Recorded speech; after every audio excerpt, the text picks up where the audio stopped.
So we have the pleasure to invite here for a session with the title of Tech-Driven Deterrence, Lessons from Ukraine.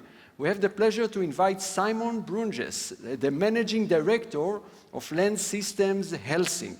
Please. By the way, for our online followers, this deck will not be broadcast online, but people here in the hall, you have the entire pleasure to watch the slides. Please, Simon. Thank you. Thank you very much. Ladies and gentlemen, dear friends, new and old ones, I thank the organizers for getting us together today. We as Helsing, we are honored to be here today because we as a European-centric company, it's not so normal that we go to Israel. We're combining as Helsing excellence in innovation with a clear understanding of warfighter needs. Our mission, which you can read on our website, and we can see that our results that we bring to the table is that we are supporting democracies, something that has never been more important than today. Helsing is a young company. We were founded back in 2021, but we had an increasingly story. And the journey we did, it's amazing. We have a presence in all major cities and countries so far in Europe, as well building up our presence in the Pacific area, as well as in the US. Our mission focuses on all military dimensions: air, land, maritime operations, cyber and space. Our products range come from back-end infrastructure, autonomous piloting, air-based EW capabilities, to maritime sensor for situational awareness in the underwater battle space. Maybe as you're aware of, earlier this month, we revealed our loitering munition system as part of our Ultra product suite for land-based operations. Today, we stand at a pivotal moment in history, marked by the ongoing conflicts in Ukraine and against Hamas. These two wars, while distinct in their context and implications, serve as a common turning point for our understanding of modern warfare and defense strategies. One of the most striking differences between these two situations is the level of reserves and resources available to the parties involved.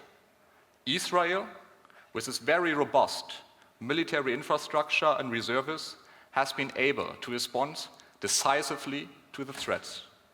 In contrast, the military buildup in Europe has been sluggish, hampered by bureaucratic processes, and despite a war on our doorsteps, a lack of real sense for urgency. Yet,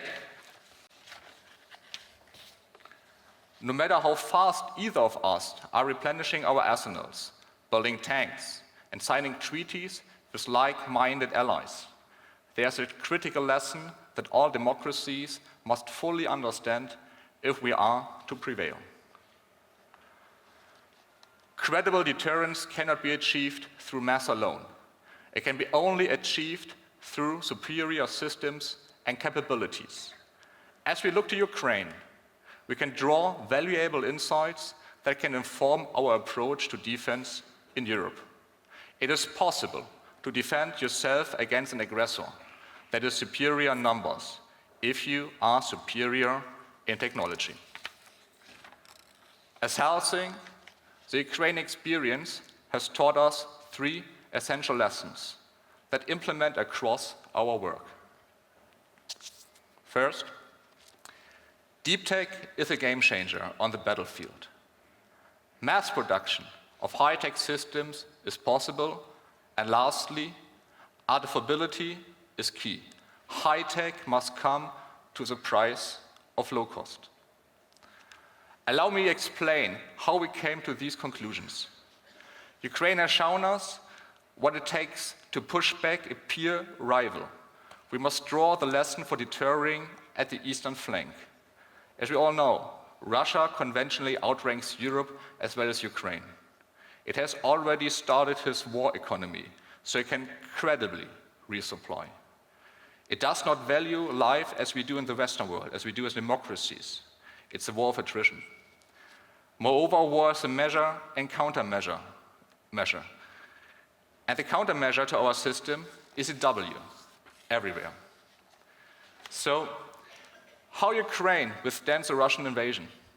It fielded a number of new technologies, starting with recce drones, moving on to strike drones, to an AI-enabled systems across the board, robotics, and a number of other innovative, non-traditional systems and capabilities.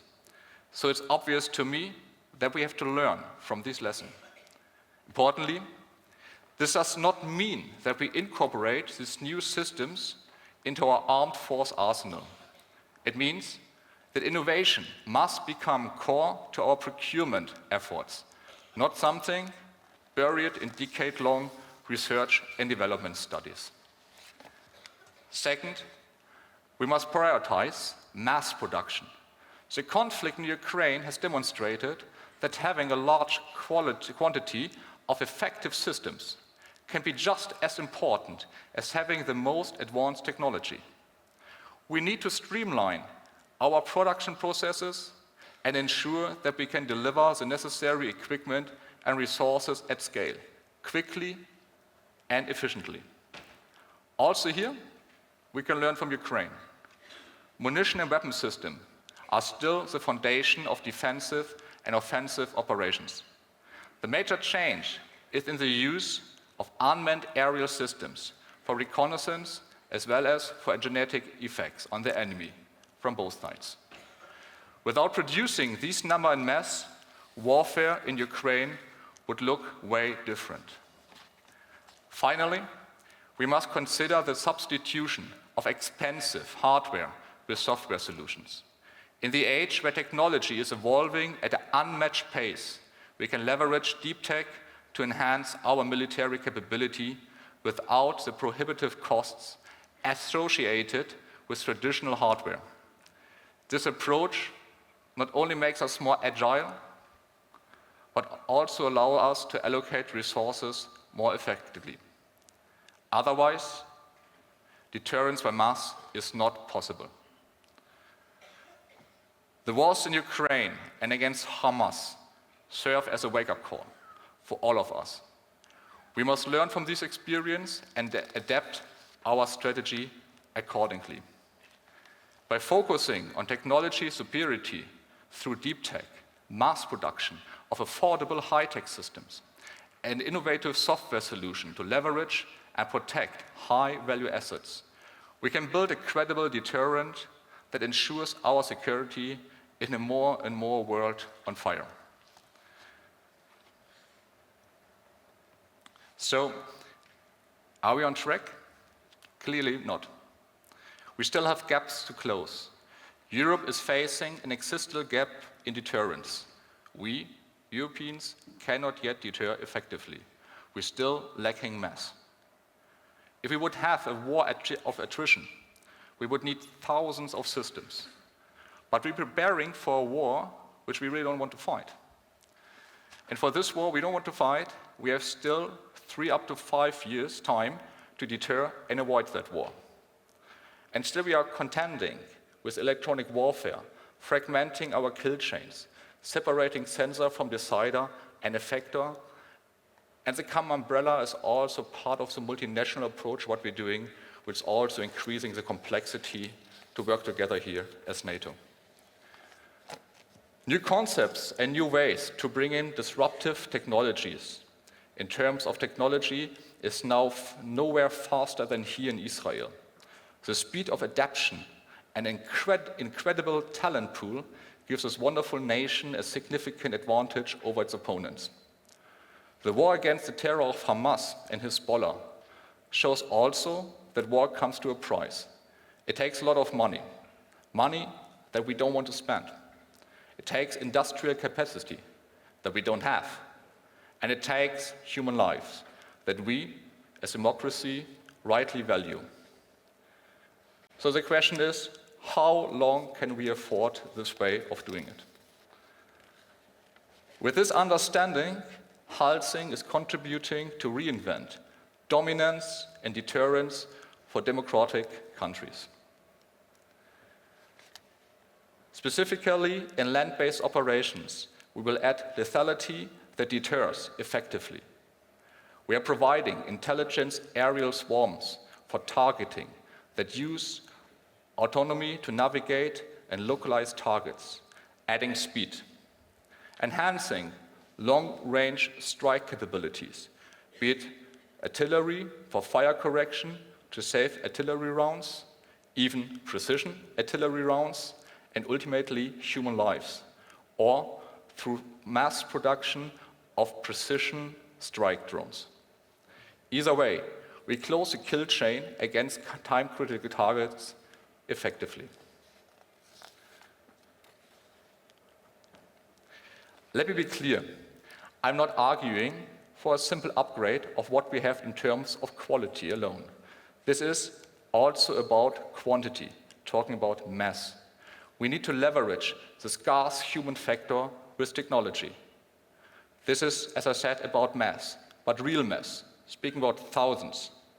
We need to couple commodity hardware with intelligence, with software, to give disruptive advantages, and add that to the legacy platforms we have and the platforms coming down the production line. Maybe, as you know, some of this information has reached the public domain now about our system that we have in use on our battle space. But it's also still deployed to the front line, so I won't say more except that is clear from our work, from our experience that we have so far in our Eastern Europe engagement. We can achieve precision mass to strike at low cost.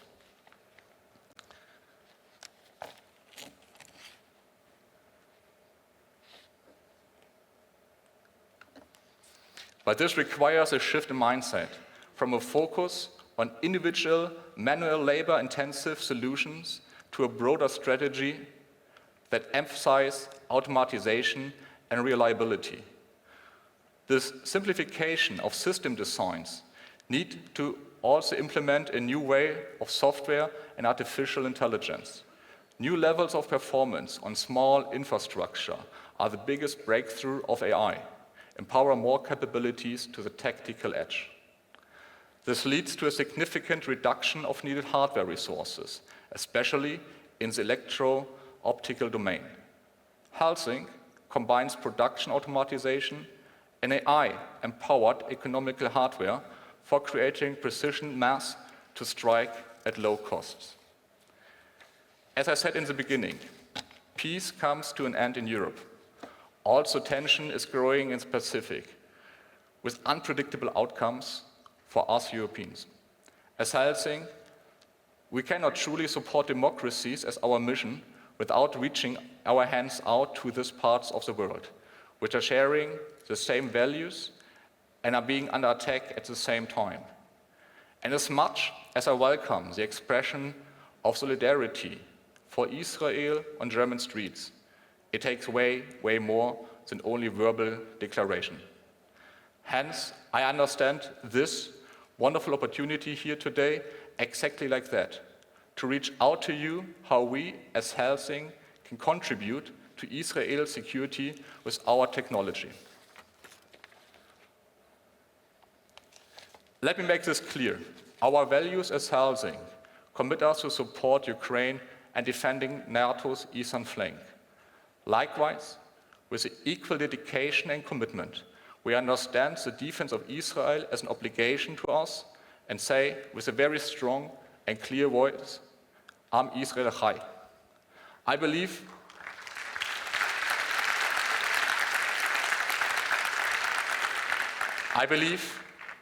this is a wonderful and a very, very powerful mission for all of us. It's a rallying cry. So let's keep working on this. And thank you for your attention.